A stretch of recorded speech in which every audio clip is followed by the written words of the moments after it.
పిఠాపురం నియోజకవర్గాన్ని గెలిపించి నాకు అవకాశం ఇవ్వండి.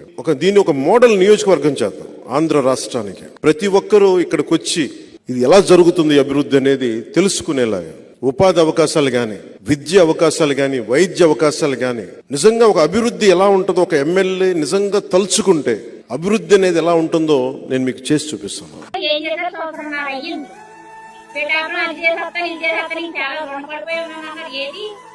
శబ్దాలు పెట్టుకుని వచ్చాం.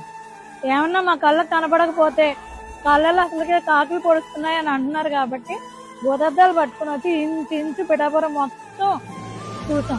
కానీ ఎక్కడో కూడా అభివృద్ధి అనేది కనపడకపోగా అధికమైన భారంతో ప్రజలు పిఠాపురంలో బతుకుతున్నారు.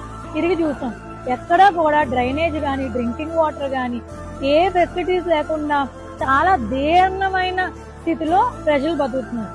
అసలు రోడ్లన్న టాపిక్ మనం మాట్లాడుకోవాలి అవసరం లేదు. అసలు రోడ్లు ఎక్కడ ఉన్నాయని రోడ్ల గురించి మాట్లాడుకోవాలి మనం పిఠాపురంలో. కార్పొరేటర్కి ఎక్కువ, ఎమ్మెల్యేకి తక్కువ అని మీకు కామెంట్ చేసింది కరెక్ట్ గా వచ్చేస్తుంది.